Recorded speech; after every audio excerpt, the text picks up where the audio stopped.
Good evening and welcome back to Twin State Sports. I'm Zach Seminar. The Mississippi State women's soccer team dropped their second straight game to fall to 5-4 on the season in their SEC opener against Texas A&M last night, 3-0.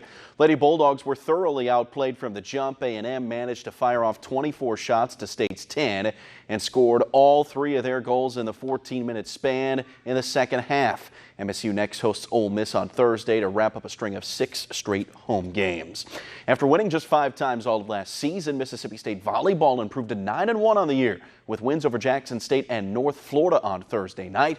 Lady Bulldogs are playing in the Hail State Invitational this week, and they'll open SEC play a week from tonight in Lexington against the Kentucky Wildcats. Well, what do you know? Antonio Brown managing to keep his name in the headlines today because he's been released by the New England Patriots. Brown, who was with the team for a whopping 11 days, played a grand total of 1 game. He's battled a wide variety of off-the-field issues, most notably the accusations against the All-Pro wideout of sexual assault of his former trainer, Brittany Taylor.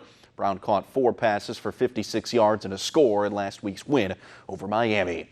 The Atlanta Hawks have agreed to bring back what will be the oldest player in the league. Team re-signing Vince Sanity. Vince Carter, 42-year-old, appeared in 76 games last season in Atlanta, averaged 7.5 points while shooting nearly 39% from the outside. This upcoming year will be VC's 22nd year in the league. The Santa Anita Park Racetrack has been a house of horrors for race fans over the last 8 months. Earlier this week, the track saw the 31st horse die since December 26th following injury from racing on the track. Now, latest word coming down is last year's Triple Crown winner Justify and his failed drug test came at that same track last year.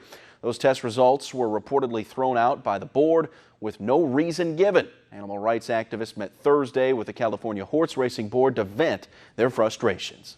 Why the secrecy? We demand to know. Your lack of transparency points to the closed-door criminality of this industry. A recent controversy with the horse Justify, with this scopolamine positive that was essentially hidden by the public. We are the public, and everybody here wants fair racing.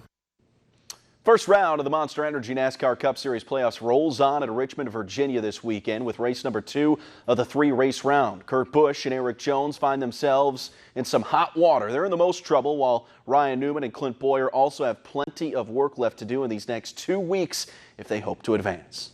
It is electric here at Richmond Raceway this evening. A fantastic short track second race of the playoff.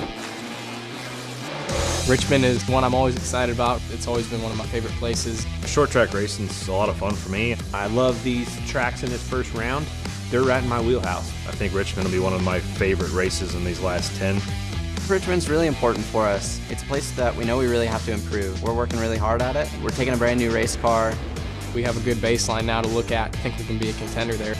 You have to take every opportunity you have on the racetrack, off the racetrack. Hopefully it pays off. You got to go there and pounce on them, get those stage points, and bring home a win, baby. Tomorrow night's race gets underway right around 6:30 on NBCSN.